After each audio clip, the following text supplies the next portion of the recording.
This is the Team Objection Podcast for October 10th, 2023, episode 594. Where the hell? Oh, because Cody's camera disconnects every time. I'll fix it. Somebody else vamp. I don't have a vamp. What do you mean, vamp? Dave, you never text me back when you asked if you wanted to go to the fucking D-back game. You know what? You just abandoned me and left me hanging. It was really me. Well, I apologize. I didn't know what tickets you were going to get. And also, I'm not sending in the camera. This is just a disaster. All shapes and sizes. I mean, the shittiest tickets possible because I had to wait so damn long to know the game time, which was the unfortunate part. That one's not my fault. Hey, Cody, how's it going? No, it's not your fault. That's baseball being really annoying, even though it's going to be the furthest West Coast game and not saying it was going to be at 6 o'clock for a long time. But yeah. True story. But anyway, it's going to be fun. But that's not what we're here to talk about today. It could be. Bit of a shorter show today. You just keep saying vamp. Yeah, you just say vamp over and over again. Vamp, vamp, vamp, vamp. Vamp, vamp, vamp, vamp. Vamp. See, Gary's a professional. Maybe not a podcaster, but he gets it. Yeah, nailed it. Exactly. See, we got it. We'll get there eventually. Bit of a shorter show today. I just want to make sure we're live on the internet. Although Gary chatting certainly means that we should be. There we go. That's fine. Peeking at it. Great. Bit of a scramble. Busy day. No Sean. He's at a concert. As Maisie described it, a middle-aged Asian woman screaming. I don't know what that means. I don't know if that was a red herring. I understand this. I don't know if it's like Beck and it has nothing to do with that or what. But regardless, no Sean. And so we're going to be doing a little bit of a hodgepodge episode because there wasn't anything that we really wanted to blow this week. We have big plans for the next 2 weeks. One, a tier list next week. One that I'm pretty excited about. Cody at least has an insight because I asked him how many he had seen. What does that mean? I think Dave will also be pleasantly surprised. I'll probably tell him before the episode, but regardless, big tier list next week we're going to do, and then a Suns preview the night of the season opener because, it doesn't really make much sense to do it before then, and it's fine. We'll probably just have the game on in the background while we're doing the show, and we'll have to try not to be just like glued to it and actually talk to you instead of just being like looking this way the whole time. I mean, Sean will just yell and bitch at stuff while it's going. That's right. Can we just somehow say, hey, here's the 0 mark of the game, and we'll just live comment on it, and people can watch it simultaneously as us? It's possible that's going to work with the new streaming system because games are also available on demand after they're done for the whole season, supposedly. You can just go back and watch them. So my hope is that sort of like what we could do before Bally's, you can start it later and then just catch up to live. But it's the first game, so I don't know. And I guess maybe we could test it with one of the preseason ones because they're airing them there as well. But as of this moment, I don't know even if that's possible. If it is, great, because then we don't have to worry about being distracted, but I don't know. Yeah, well, we can give it our best shot. That's right. We'll try our hardest. I'm going to be selfish this week, and for a while I wasn't going to talk about this on the show, and I'm realizing that there are so few things that give me either pride or joy in life that I might as well at least bring it up to some degree. Most people close to me, like family, friends, whatever, already know about this. But, some fans of the show may not. So, fuck it. I'm going to spend 5 minutes on it. We're also going to spend about 5 minutes on the next topic, which for the podcast listener is 20-year reunion. We're not going to talk a ton about that. But the fact is, Dave and I did a share experience, and I think it's valuable to at least bring it up a little. And then we're going to talk about Taylor Swift. So, stay tuned for that. So, we have totally insular things that we experience, and then something that everyone collectively is experiencing. That's right. And then maybe the worst football play / sports play you've ever seen. So I know which one you're referring to. I can't wait to talk about it. Yeah. So we'll get to some sports stuff on the back half. Though let's be honest, Taylor Swift is not really a sports story, whether or not Travis Kelce's involved. I mean, Mr. Pfizer. I mean, fuck off Aaron Rodgers. So, I mean, he is put on the map now. I know, and I think it's really funny that he's like, let's debate. And it's like, Aaron, he has games to play. I know you fractured your fibula or whatever the fuck happened to you, but Wait. He asked Kelce to debate vaccinations? Yeah, he was on Pat McAfee's show, and I don't want to spend a ton of time on this, but yes, he asked. He wanted to tag team with Robert Kennedy Jr. against Travis Kelce and Anthony Fauci. That was his grand master plan. I feel like you made up a Mad Lib and just that was the story, but that's fine. I need a popular, proper noun. I will not drag this out. It's fine. I just want to know why Pat McAfee is as popular as he is, legitimately. We could spend a whole fucking episode on that.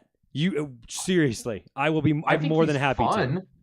He's fun, but people think I'm legit knowledge. I'm like, no, that's not it at all. He has bridged the gap from the really psychotic Barstool stuff to the acknowledged by ESPN thing, and it's landed perfectly for a large group of a certain type of person to enjoy. It's a sweet spot because he's still hitting frat boys too. Yeah, they're still involved as well, but I don't know. And I actually like what he's done with wrestling. That's the problem. there's an element, and there are some people who don't really like him on game day. They don't like his type of energy for that show, and that's fine. He's terrible in game day. I mean, I appreciate the kicking thing. It's funny to watch people make asses of themselves. So. Sure. And he has had some really good insight from his playing days, and like when he talks about special teams in particular, like he knows better than most anybody on television because there's very few other like kickers or punters that have ever made it to this footprint. But then he also does backflips off of piers, and I'm like, okay, well I don't need that, but sure, here we go. I don't see what's wrong with that. I won a tournament in Colorado. Me. You did well, sir. I did. And I have to talk about it a little bit because, again, I have so few times in my life where I feel anything inside. And this is probably the best I've ever played. And I'm not saying I can't do better in the future, but like I've talked before about how it's like, okay, I'm going to keep trying to get better. I was about to close out the year without a win.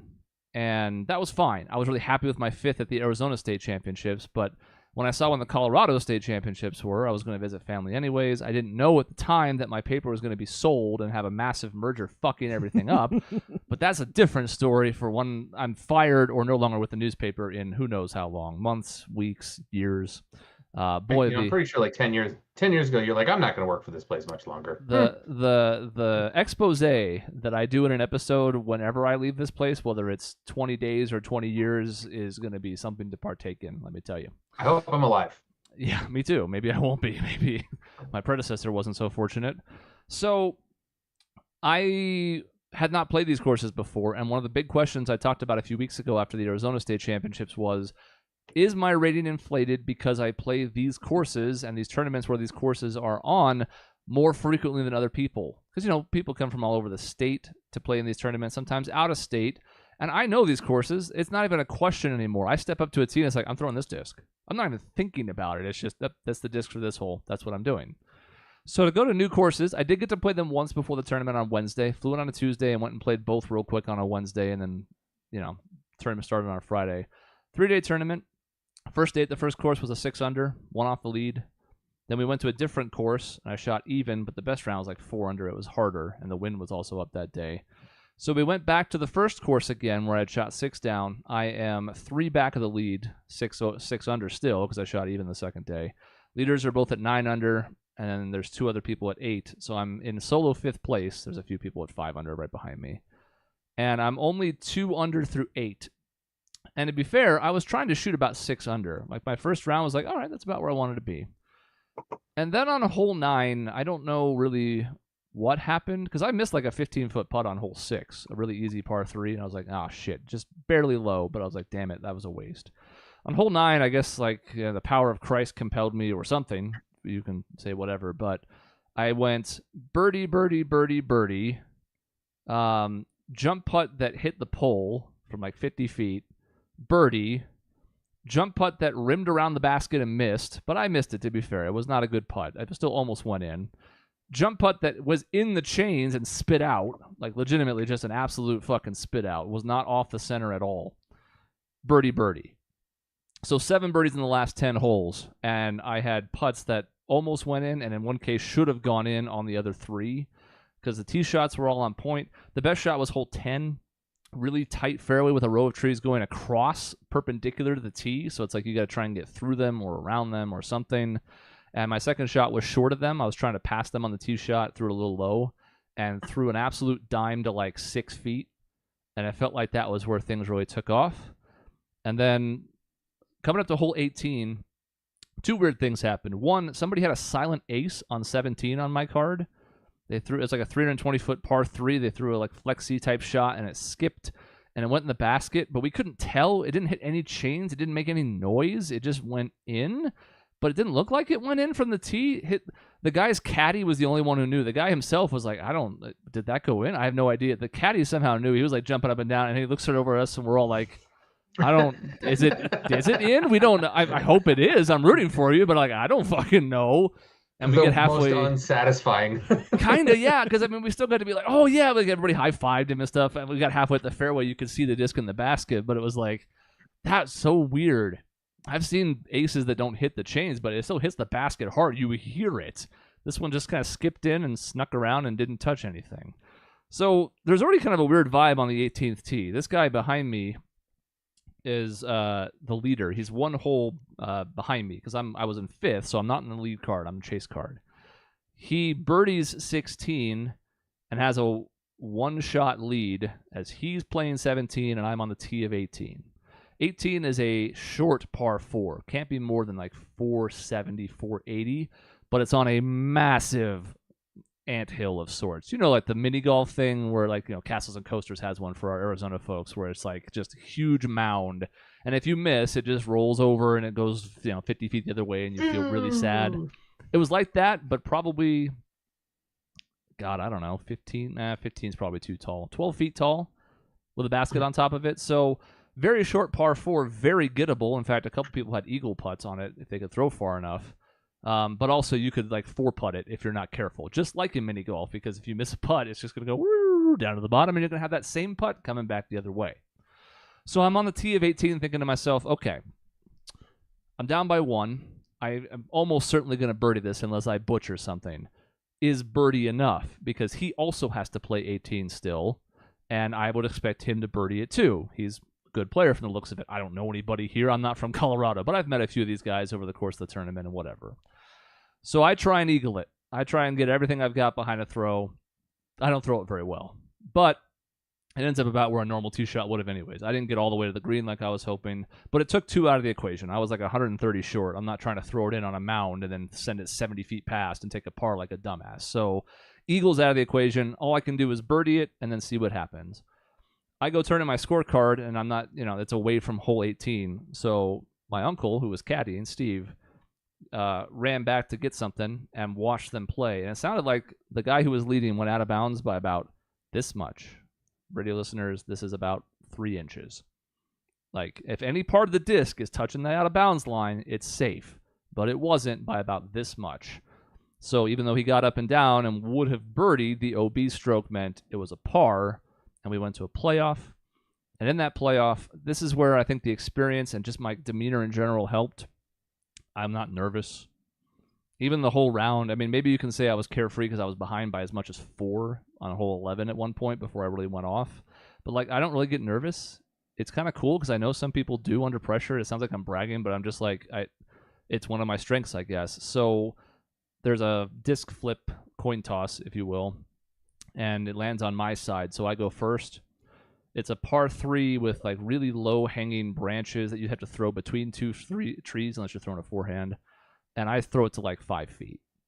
So now all of a sudden, this guy, who I do feel kind of bad for because he played well enough to win this thing, who went out of bounds by less than half the width of a disc, now knows that I'm 5 feet away and he's got to make birdie or this thing is over, and he pulls his tee shot. It almost goes out of bounds over a fence. It stays in, but leaves him like a 60-footer. He doesn't make it, and I have basically a tap in to win. So did you make it? I did, yeah. Well, I mean, the picture. Yeah, I have a trophy in the picture. It's hard to see because my shirt's also sort of. Well, you could. Here's where he would be. Here's the trophy would be if he had won. He'd be holding it right there. Yeah, you could have won the second playoff hole. Come on, you could leave us in suspense here. Yeah. I mean, look, it says champion. Yeah, it does. I spoiled it. It was actually really cool to do it that way because there was still everybody else who had just finished the tournament watching. So, everybody was really, really congratulatory towards me, which was cool because, again, I'm not from around there. I'm not one of the guys that plays in their leagues or their scene. So it was really nice just to feel welcomed by everybody. And, like, I think I'm relatively chill, so I'm not like, I'm never going to make too many enemies out there, I don't think. But still, it's nice to be welcomed in a weird place. So, won the tournament. Shot a 9 under. It was the best round of the weekend. Was not 1,000 rated. I still don't have 1,000 rated round, which is kind of sad. But as of today's monthly update, my rating's up to 940, which is higher than I thought it would be by the end of this year. That's for damn sure. So I'm hitting all my goals, and now I have one more tournament. I've won 1 each year, and I have 3 trophies sitting downstairs. And for once, I can feel proud of myself. We can psychoanalyze that, or we can just leave it as is. Well, I mean, your goal was to try to join the 40 and over, and that is coming closer and closer, it seems. And by the next year's Colorado tournament this time, you'll be very close to it. So yay! Yeah, I do feel like I have to go back and play next year. Yeah. Well, I mean, it's funny. I know it's tough to do this with the amount, the lack of price, but still, it's fun to win in different places. Yeah, it was cool to do it in a different place. It put a lot of those fears to rest. Although the way I played at Wilderness Ranch, that's not a course I play. I've played it like 3 times outside a tournament because it's not here. It's in Pine Top. That's a 2.5 hour drive. So like whatever. That's Phoenix is closer, for God's sake. So I should have known better anyways. But again, to go to completely new courses, because I didn't play super well at Nationals last year in Austin. I finished just outside the cut. I didn't play badly, but like I went there. I was like, God, I don't know. I wasn't that familiar with the courses. I made some mistakes, and it's like, well, I didn't know these courses, and while I wouldn't play perfect out there, the highlight for me, honestly, maybe this is what set it off. Hole 7 is like a 350-foot par 3, pretty far, and it's up on this like raised platform, and the green's maybe 10 feet or so wide, and it drops off like 5 feet. So it's kind of a cool green because if you miss it, you got to putt up at the thing. And I threw it like 40 feet past the basket. I was like, yeah, everybody says they can throw 400 feet if they think they're serious about this, but it's like I actually kind of did in a tournament, and I was like, oh shit, like maybe I'm actually dialed, because if that was too much disc for this hole, it means I'm throwing it really well. So whoops. Did you feel like you were in the zone? I don't know. It's weird because I don't think about it in the moment, and it's disc golf, so it's not like Steph Curry goes nuclear in a quarter. It probably lasts like 15 minutes of real time, maybe, especially if it's not the whole quarter, right? That was the better part of 2 hours where I was just locked in, occasionally glanced at the scores just to see where I was at, to know how aggressive I had to be. Steve does a great job. He's carrying my bag for me, but he's also just, he offers encouragement, but he stays out of the way for the most part. So I'm just kind of doing my thing. I'm in my head. I'm planning out my shots. I know what discs I want to throw. So I don't I can remember every shot of it, but as a collective, I'm like, I don't remember feeling any different. Maybe that's the key to it, was it didn't feel different. So it wasn't nerves, it wasn't pressure, but it just felt like normal. And I guess that's one of my best strengths going forward. Yeah, I've always felt that zone feeling is like when you don't even necessarily feel what you're doing, you just do it. Yeah. And it's successful. And it's like I was putting really well. Again, I made 7 birdies in the last 10 holes, and then the other 3 were all right there. So, would Steph say like the basket looks bigger? Maybe. Like for me, did the basket look big? Not really, at least consciously. I don't know. But I guess the confidence is just the key, and now I have to be a little less hard on myself and have a little more self-esteem. No, because that's what got you here. Yeah. You're being hard true. on yourself. Yeah, if I was cocky, maybe it wouldn't work. Yeah, you'd be nervous then, because you'd be like, well, I'm supposed to win this, so now I'm nervous. So there's the key. We've solved it. Yeah. I've come from behind for 2 of the wins. I was the co-leader for one of them, so I don't even think it's like a chase thing. And I've protected leads as well as I've earned them. But in each of the 3 tournament wins, I've had a stretch where I went crazy. And I guess that might be what it takes to win, because otherwise you got to get separation. On a course like the course we played for the final round, there's a lot of par 3s, only 2 par 4s. And there's some out of bounds, but for the most part, there's not a lot of score separation. It's par or birdie. So you have to take advantage of the opportunities you get, because, even when the guy threw out of bounds on the last hole, like I mentioned, he still took a par because it's a short hole and he was able to get to the green and tap it in, right? So, like, you have to be able to get birdies to win, and I did. And now I'll shut up about it. Well, congratulations, sir. I mean, to be good at something and win is such a good feeling, and so few of us actually get to feel that, so it's pretty awesome. Yeah, and it's rare for me because I never really had a ton of success in sports. I was fine. I was a decent soccer and basketball player as a kid. Like, I wasn't the best. I wasn't a liability. Like, I was a good team player. And I'm a good rec league volleyball player, I guess, for somebody who never played until he was like 28. Like, I think I'm pretty good, but a lot of that's just height. I don't really have the techniques and stuff. So as far as athletic competitions go, I was never very good at golf or tennis. Like, this is about all I've got, other than being like okay, never a detriment to my team. So it's like, okay, now I get to experience maybe what you and Sean did to a certain extent, of being like, I'm actually pretty good at what I do. And that, like, yeah, you guys, JV, varsity, whatever, high school was kind of the end of the road, but like, I get to feel it a little bit, even though I'm 38. Hey, it's better to feel it now than back then. You get to experience it now. That's pretty cool. Yeah, and if anything, I'm not really supposed to be doing this at this age, because most of the people that I'm competing against for these wins or just in these tournaments in general are like mid-20s. Yeah. There's not a lot of people my age until they get to 40 and they go to that bracket who are able to do this and who have been able to get better at this age. Now, I started late, but still. So I'll keep everybody posted. I will indulge myself once or twice a year. I'm about done for the year. I have a fucked up knee from when we played basketball 3 days straight. My knee's still been kind of fucked up ever since then. Trying to ruin his career. I played through it in the tournament. I cannot let him get too high. Like I got to keep him lower because otherwise, then he gets a big head and then stops producing the show. And I'm too good for everything. I'm just over it. Real quick, then we'll also mention something else Dave and I did recently, which was it's a picture. I cropped the photos just so it was more on us than everybody on the stairs, but. You're both so much taller than him. I know. It's kind of funny, actually. And, we're all on the same step on that back row. Obviously, Dave's a step below. That's what's depressing, isn't it? Yeah. Like, I was like, oh, he's on a step. Oh, wait, no, he's not. I don't remember if I told this story on air. I think I did, where I talked about how I don't think of myself as tall anymore. And then there's stuff like this where I go, oh, yeah, no, yeah. And again, I want the world to know I'm not short. I'm the solid 6 feet tall. No, that's why it's funny. I need to step down, to be clear. But so this is one of those spots where I'm like, oh yeah, no, I am. And I'd never done this before. A few days ago I was looking, I don't remember why, but like percentile, like I'm in the 99th percentile for height at 6'6". Like, yeah, there's people taller than me, of course, and half of them are in the NBA, but like I'm really fucking tall. But again, I'm so used to it. I stopped growing now fucking 13 years ago, so I'm just used to it. And then I see a picture and I go, ah, shit, yeah, yeah. Whoops. Tiny 13 years ago is when you stopped growing? Jeez. Yeah, I grew a few years into college. I grew a shoe size when I was like 28. I stopped growing at like 15, so that sucks. 28 or 29. That's why I had those toenails that got fucked up because my shoes weren't fitting. I didn't know why. It's because I needed to go up a size for the first time in like 7 years. So yeah, I was a weird late bloomer. It's part of why I was only 6'1" when we graduated from this high school, and then I grew another 5 inches after that. Guy says you played through a bum knee. Yeah, it's like the muscle on the back of the knee. I think it was just from jumping so much when I hadn't been at all recently. We played a ton over those 3 days. And it was fun. Like, I don't regret it one bit, but it's been kind of fucked up ever since. I think having to run through the airport in Denver didn't help. Trudging up some of the hills in that area on some of those courses, especially the ones on the mountain, didn't help.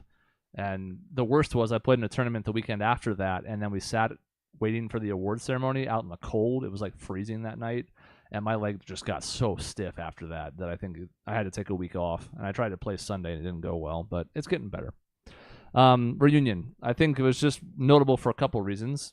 One, Dave and I don't get to do a ton of stuff together these days because I'm never around. Not in person. Yeah.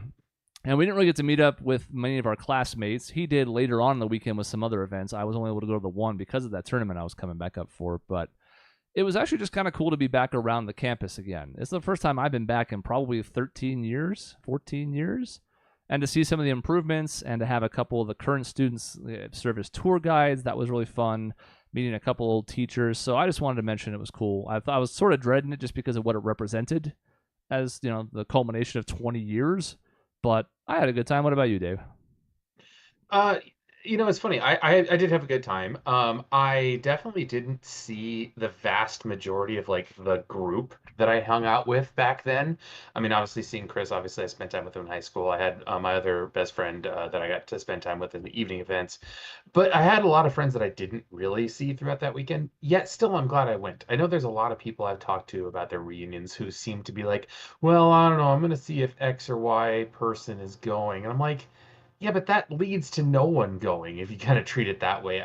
I maybe it's the extrovert in me, maybe it's the idea of like I'm just an optimist, but like I want to go to these things to see what happens, and if nothing happens, well, that's what happened. If I go and I don't recognize anybody and don't have any good conversations, get nothing of it, well, at least I got a couple of drink tickets from it, and that's about it. So I don't know. I'd recommend people go. I actually did 2 of these in the last 2 weeks because I did mine 2 weeks ago, and then my wife's was this past weekend.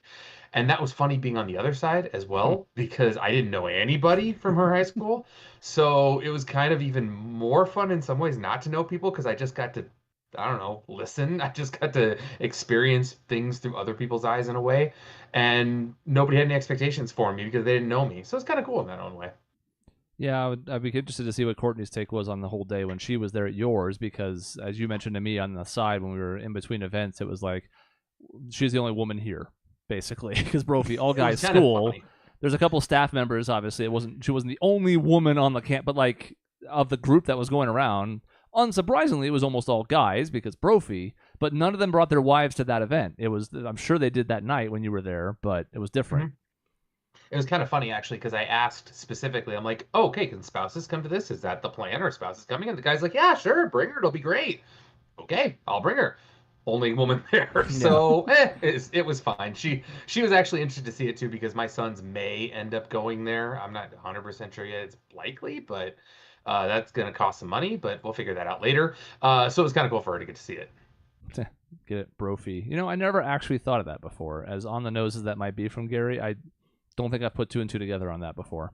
Well, it's right there. When we were in high school, nobody called it. No one was saying bro when we were in high school, so that's part of it. Well, we weren't. The reputation of Brophy is not frat guy; it's gay. So, well, that was early 2000s. They don't say that anymore. No, they don't. But they sure did when we were there. Sure did, which is really funny how much has changed because now it's like, oh yeah, if you're a gay guy, cool, all right, enjoy yourself. Like, who cares? Yeah, and it's still the same way it was back when we were there, which is there's a whole school of girls just right over there. Yeah, like now it used to be a football field. Now there's a pool. Like that's it. Like there's something very little separating the two. Just walk. Just go say hi if you want to, or don't. That's fine too. Whatever you're into. It's 2023. Who cares? Yeah. All right.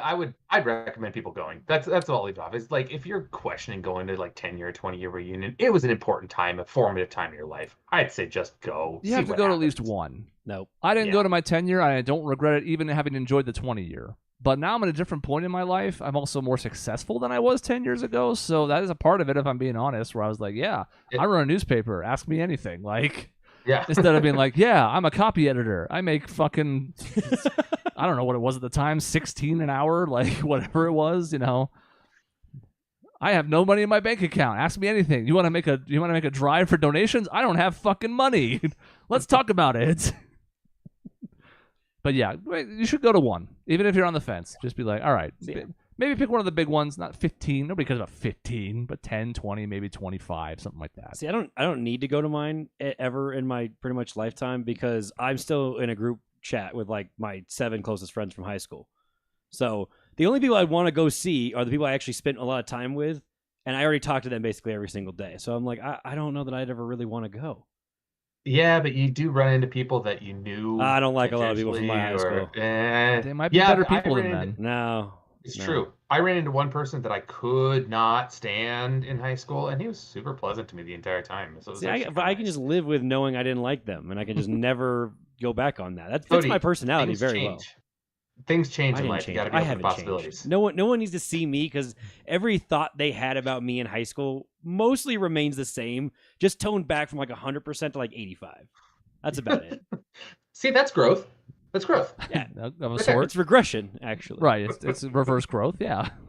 Well, if you're regressing from a bad thing, that's growth. That's right. I mean, it depends on who thought I was bad and who thought I was good. I don't know. It depends on it's all perspective. Probably bad. Yeah, it's perspective.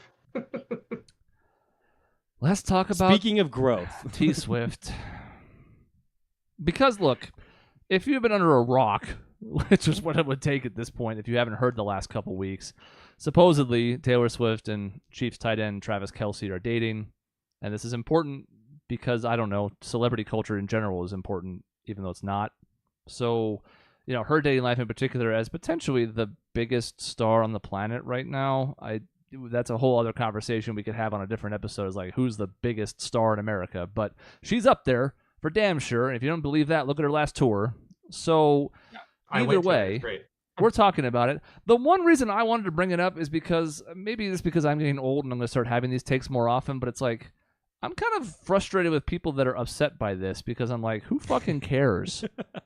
Who cares? It's not. I mean that in a positive way. Like, if she's dating him and she's happy, well, they both got death threats from alt-right TV people because because Pfizer. Because he's Mr. Pfizer, and then she has music videos where she's dancing the way she's dancing or dressed up, and she supports the devil or whatever. I don't know, just weird, crazy shit that they just combined together to make them hated for whatever reason. I mean, Taylor Swift gets a lot of shit anyway, like some rightfully so, and some absolutely not fair at all. But like they just really stepped it up when they merged these two together, and I guess Kelce being in the vaccination commercial hurt that and made it worse for everybody. I don't really know. As It's somebody who's been funny. dabbling in dating apps recently, I can tell you, vaccination matters. I have seen at least a dozen profiles where if you have been vaccinated, they tell you to swipe a certain direction, and usually it's left. It's, if you're vaccinated, I'm not interested. Get the fuck out of here. It's like, okay, I guess that's a preference that you can certainly have, but I'm like, that's a weird hill to die on. We were always headed that way, and then with very regular vaccinations, and then COVID happened, and it's like, well, now we have a big divisive topic to really do it, especially when you're basically more or less forced to by so many different ways. Of course, people are going to make that and step it up from the don't get vaccinated because it's going to make your kids, develop differently or whatever. And now it's just like, well, don't do it because people told you to, so I don't want to do it. People tell me to. I'm like, oh, well, you do a lot of other things that people tell you to do. So, Yep.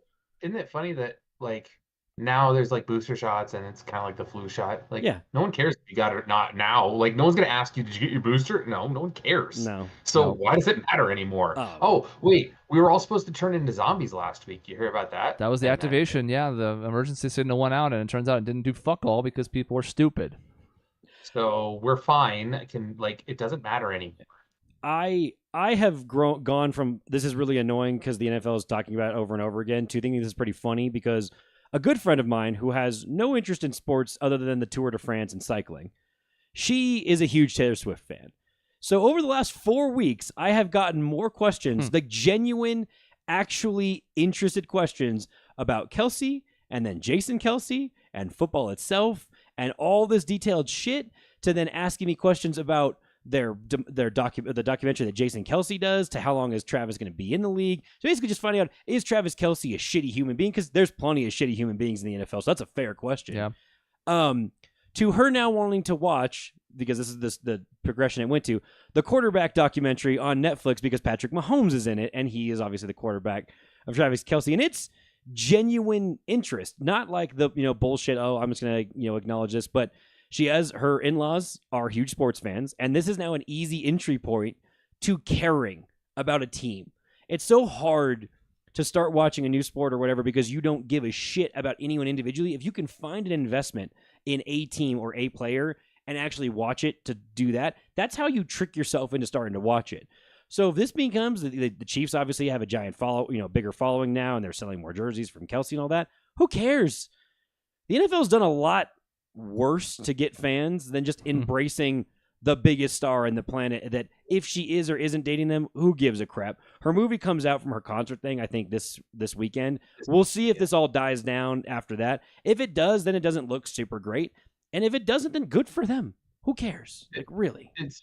I will say, yeah, I'm with you. Where part of me is like, great, let's if this is what gets you into it and gets you enjoying a wider breadth of things, by all means, this is awesome. I am all for people at least appreciating an item. I want to appreciate all different types of sports. I want to appreciate theater, music, everything. I may not like it, but I want to at least appreciate it. And so when people are now switching from I can't stand football to, well, at least I have a little bit of knowledge. It's kind of cool in that sense. Of course, that leads me down my pessimistic view sometimes of man, did they plan this a little bit? A little bit?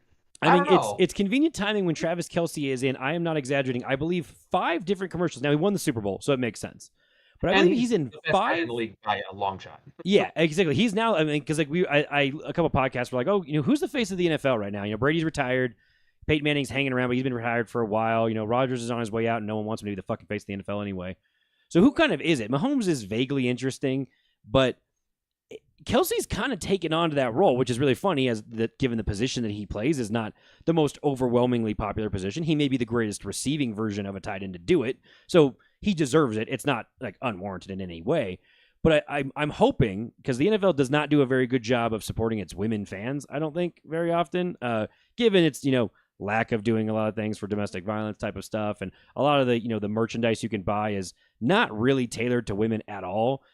I'm hoping if the NFL is going to, kiss Taylor Swift's ass basically over and over again, that maybe you should look inward a little bit, whether this dies out or not, and just try to actually keep those fans and don't let them have a reason to bail on you if this fizzles out. If they actually watch the games and get vaguely interested, maybe you should keep them interested in some way. I understand people's frustration to a certain level because yes, the broadcast just keeps cutting to her over and over again. I understand that aspect of it, but the people that have taken that out on her, I'm like, she's just there. If she was like running up to him in a post-game press conference, if she was doing like demonstrable behavior, trying to be like a pick-me girl and like, oh, look, I'm doing all these things, I'm so cool. But she's just in the box watching. There's the video of her and him walking out of the locker room, which was after the very first game, and you have not seen another one since, which is really cool. It seems like she's just there to support him. And if it is all a show, like you said, then it's going to just extend our pessimism. But like, you can't hate her for that until it's revealed that it was all publicity stunt. Right now, you can't. It's not her fault the broadcast just keeps cutting to her over and over again in a 3-hour session. To be fair, would you rather that and actually have funny gifs and reactions of her goofy face when she's screaming and laughing and cheering? Or do you want some more betting details? I don't know. The broadcasts are so shitty nowadays anyways. I actually think it's funny when they cut to her when she's reacting and being obnoxious. I'm like, you're going to cut to a regular fan in the crowd or you're going to cut to her? Like, what are we really missing? Like, it's not like there's some deep analytic take shit that we have on these broadcasts that Taylor Swift has knocked out of the broadcast. No, there's none of that. You get that all after the game on podcasts and columns and all that. In game, it's crowd shots and it's terrible graphics and mediocre stats. And now it's Taylor Swift shots. So I don't care. It's funny. The shit gets on the internet. Everyone makes fun of it. Taylor Swift fans make fun of her however in themselves. It's like, okay, cool. Just give them the content. It's fucking great. I mean, how dare people like things, right? I know. I will say it was great when all this first started because my wife, who's a huge football fan and a huge Taylor Swift fan, was like, my worlds have collided. This is wonderful. Like, I have no problem at all answering a shit ton of text messages because, again, I've watched football since I was like 4 years old. Genuinely interested in asking me questions that are like clearly educated questions because you've done some research and now you're asking me stuff like to follow up on it. That's great. I'm going to answer every single one of them. I got asked today, there's actually offsides in football, and that's a funny thought. And I responded saying, yes, there's actually 6 different versions of it. There's offsides, snap infraction, neutral zone infraction, false start, encroachment. I'm like, actually, there's fucking a bunch of them if you really want me to answer the question seriously. Jack Rock mentions, he has to be blunt, and it's not an issue with Taylor herself. Many of the Swifties are so obviously obsessed with her. It's not a good thing. I mean, that's a whole separate conversation. You're right. Oh, yeah. But at the very least, that's not any different than it was before. It's just it's hitting a new market than it was previously. Oh, no. The general following, especially with social media and some of her fans kind of being really mean and attacking any ex-boyfriend she's ever had, whether they're actually a bad guy or not, is a little psychotic. I've seen some of that. Like, doesn't Jake Gyllenhaal getting more shit again like a couple of weeks ago when it's like, why are you? Because I think she re-released a song that references their relationship or whatever, and he was getting crapped on again, or John Mayer. And John Mayer is kind of shady, dude, but like he was getting crapped on again. I'm like, all right, I don't think you can go harass people online in support of her when I don't think you would like it if people harassed her online. I don't think that you get to pick and choose how that works.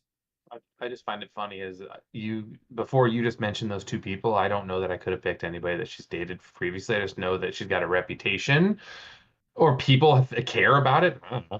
I don't care. She's dated a lot of people, and it's mostly been famous people. Mm-hmm. So it is crazy. People are crazy.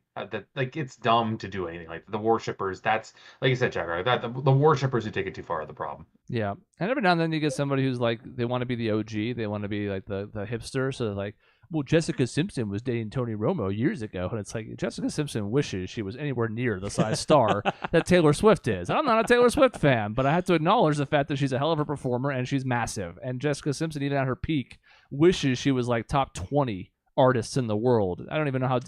Again, it's like a futile exercise because who knows where she was in 2009. But the point is, we know for damn sure she wasn't on Taylor Swift's level. So this is different. And there's more social media than ever now. So it's just different. It's not the same. And Tony Romo's not a very good quarterback. There, I said it. Cost me a fantasy championship. Never let it go. He's a pretty decent commentator, though. Used to be. He's regressed. Like most commentators do. It's hard to actually keep that up. That's why Kevin Harlan's run's really good.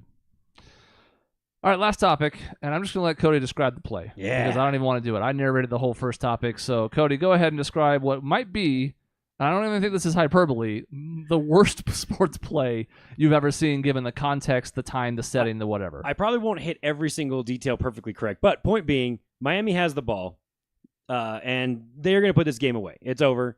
They just have to knee it out. And rather than kneeing out the game and just running out the clock, They choose to run the ball up the middle. And not only do they choose to run the ball up the middle, the guy's struggling for extra yardage. So that's another thing of, I don't know what you're doing, why you're not going down. Naturally, he gets stripped of the ball, and they take the defense recovers. They take a shot to the end zone. They score. And Miami somehow goes from, I think ESPN's little win probability chart was actually at 100 because it's actually impossible to lose the game if you just do the thing the correct way. Like, the other team cannot touch the ball. And they chose to try and run it out. And I don't even think the coach of Miami gave a really clear answer, Mario Cristobal, as to what he was doing. And then if you look a little bit closer, he kind of has done this another time. It wasn't actually as egregious. He did lose the game. He wasn't guaranteed to run the clock out, but he could have given the other team the ball with like 10 seconds left. And instead, he didn't knee it and then punt it or whatever. And they turned the ball over and he lost another way. Kneeing the game out is really boring and sad because the way football play clocks work, and once you're under 2 minutes and there's no 2-minute warning and the other team doesn't have a timeout, you can knee the ball 3 times at 40 seconds and that runs the clock out without having to snap the ball again. It's a bummer, but it's the way the sport works and people have taken advantage of it. And to actively hand the game over, especially in the day and age of sports betting and everything now, is really weird. Now, you don't know that the kid's going to fumble the ball, but you're putting him in the position where, guess what? Every single player is going to punch him and try and strip the ball. And predictably, he fumbled the ball because one guy is told to wrap him and hold him up. You don't take him down, so you hold him up. And if he's going to struggle for extra yardage and they're not going to call forward progress stopped, everyone's going to swing at it. And guess what?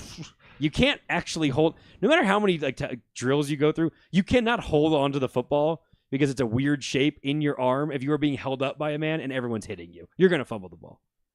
So. Dave's muted. He didn't Dave's unmute. muted. I don't know. He's been doing that because his headphones died. Now he's going, oh, fuck. Yes. Okay, I'm trying to be good. Anyway, I want to add extra context. Yes, absolutely. Because not only are you right, they didn't take a knee when they should have. It was 3rd down and 10. There were 33 seconds left. Georgia Tech, the other team, had 0 timeouts left, which means without a doubt, without a fathom of anything, one knee ended the game with a 40-second play clock. There is no possibility. There is nothing.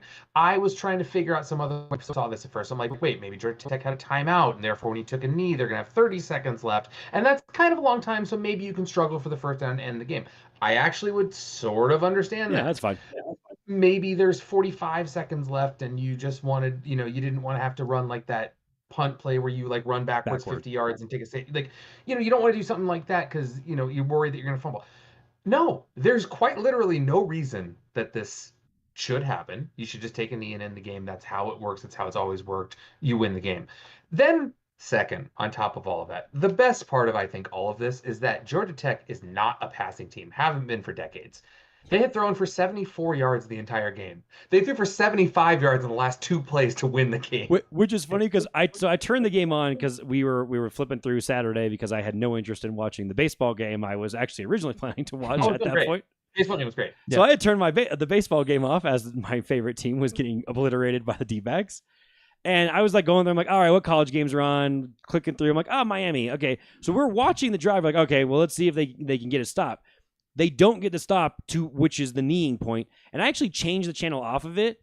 And all of a sudden on Twitter, I see, what the hell is Miami doing? So I go right back, and I catch literally them running the ball. And I'm like, and at that point I asked, does Georgia Tech still run the triple option, actually? Like, I hadn't seen them on offense in the game, and I think they changed coaches. They don't do it as, like, they were spread out. But I'm like, to your point, it's the school that basically has never been known to throw the ball that isn't a military academy. More than anything. So, man, you talk about worst blunders. The thing that's the biggest blunder about this is that there's no reason. Like, sometimes you have blunders where you drop a pass or, you get turned, there was the Jim Marshall, I think, the football player that ran the wrong way. And that's always a famous blunder. But also, I don't know, he got drowned. It was in the middle, not that big a deal. This had no reason. This had no rhyme or reason why it happened. It's just, if you take a knee, the game's over, you win. I don't get it. I just don't get it. And the sad, horrifying point is, I just double-checked. Miami's ranked 17th. I believe they were undefeated. They were undefeated, ranked 17th. One thing leads to another in the ACC. They have a chance of making the conference championship game. They win that. They are in a New Year's Day bowl. That is millions and millions of dollars that if they had won out most of the rest of the season, they're going to win. They'll still make a bowl game, but this loss means they're not going to be in that conversation anymore. As simple as that. Self-inflicted wounds. And I think the hardest part for me is like you talk about these scenarios and they always seem far-fetched. You say you do this, you take the knee on the off chance, whatever weird confluence of events it takes that it could happen. But you never see those things. To your point, 100% win probability because there is no reason.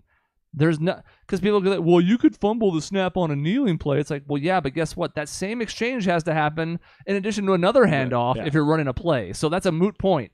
If anything, you take your time a little bit more on the knee because you're not worried about, trying to get a running back through a hole at a certain window. It's just, yeah, we'll snap it, make sure the transfer's clean, and then go down on a knee. The line can't do anything about it. The D-line can try to jump over or something, but it never matters. It's just over. So what baffles me the most isn't just the whole situation. I mean, that's high up there, but like nobody seemed to know. You didn't see like a Miami player on the sidelines being like, what, like running up and down, being like, whoa, what are we doing? And that's maybe not fair to put it on, 19, 20-year-old kids, but like, did anybody have an inkling of the situation? Because the quotes afterwards made it seem like nobody really realized until it was too late. Maybe they thought that Georgia Tech had a timeout like Dave did. Yeah, maybe. I mean, players don't often know how many of their own timeouts they have, let alone the opponent, but yeah, and I would never, in the sense, especially for college, like players do what the coaches say, so it's 1,000% on the coaches. Oh, yeah. Like it's like players, players might think it, but be like, well, no, that's what coach says. And to be fair, that's probably how it should be in college. Like you haven't got the experience yet, like the coaches do. So yeah, like I don't know, it's a damn near fireable offense, honestly. It really is. Yeah, it absolutely is. To a certain extent, I think there are certain things that you should not be able to come back from. When the Broncos gave up 70 points to the Dolphins, even though it was Sean Payton's third game, I'm like, there hasn't been 70 points scored in the NFL since 1967. So maybe that's the point where you go, I don't know if it's working out, Sean. See you later, because I don't care if it's early. Some things are unforgivable. This is one of those things. In the context of sports, it doesn't matter in the grand scheme of things. We get it. But as far as sports sins go, taking a victory and just throwing it right into the jaws of defeat instead is... I haven't really seen anything like this. We've seen other dumb mistakes, like you said, things that eventually led to a loss, things that you could go A to B to C and go, okay, that was stupid. They shouldn't have done that. This is just A to A. There are no letters in between. There are no other things to blame, no other fingers to point. You just threw away a fucking victory at the college level for literally no reason. It's amazing. It's uncanny. And that was all. I think it was one of those things where it's like, this transcends sports. This is failure of the highest magnitude, and we can explain this in a way that even non-sports fans will be like, oh boy, like, what happened? And I'm glad I didn't see anything. I didn't look that hard, but I'm glad I never saw anything that was blaming the running back for fumbling. It was all like, coaches, what the hell are you doing? Because it happens. ESPN was a little harsh because they kept cutting to the kid over and over and over, and he's crying. And I was mean, and I thought it was funny. Because I'm like, if I'm the running back, I take that handoff, and I take the fucking knee myself. Because I know that if I go down immediately, I have won the game for us. No matter what the fucking coach is calling, I'm going to just fall over in the backfield. Oh, sorry, coach. You just take the ball and do a Superman and just... Exactly. My shoes run tight, coach. I don't know what happened. I went down. Sorry. I used to do that in Madden. When I didn't know how to slide in Madden, I would just dive with my play. Like I got the first time, like, okay, I don't know how to slide, so dive forward. Whoa! Then they made where if you got touched when you did that, you fumble the ball. So then that wasn't great. But I did. I mean, it is a bummer for the kid. Thankfully, hopefully people don't know his name. He's not the one that's going to get. There's plenty of people who give death threats on Twitter when you blow a game to lose bets for people. So hopefully he's not getting any of that because it's his fault that he fumbled, I guess. But he's also put into the stupidest situation he could ever be put into. And it's like, that was thanks, coach. Thanks for having my back. It was really great. This is the equivalent of the leader of the Tour de France doing the meme where he sticks the spoke in his own bicycle and then crashes. Like that, there's no reason. It shouldn't happen. It's a self-inflicted wound. All right, well, that was it. Random episode, I know. But again, we have the big stuff coming next week with a tier list I'm pretty excited about. Probably going to be a longer episode if I'm being honest. And then a Suns preview with, boy, there's a lot of questions to answer. We're not even going to have all those answers by then, but we'll try and answer them as best as we can. We'll still do predictions. I think our predictions are getting silly because we're all pretty rational Suns fans. So, we all settle around the same number. Like, we're not coming in and it's not like I'm like, oh, we're going to win 40. And Dave's like, we're going to win 62. Like, that doesn't... So the last 3 years, our predictions have all been very close, but we'll do it again anyways. It's a tradition, and we'll see what we had to look forward to in the Sun season because I'm both excited and scared. That's all. I'm scared of the fact that I'm optimistic. Really. Yeah, that's what hurts you the most. It's the expectations. Whereas the Diamondbacks, like nobody had expectations, so everybody's like, "Cool, bonus." I don't know. All right, that's the end of the episode. In between shows, you can find us on our website, objectionnetwork.com or youtube.com/objectionnetwork to watch the video version of the podcast. It's cooler. There's a live chat. We talk to you. It's great. Come check it out sometime. We'll see you next time.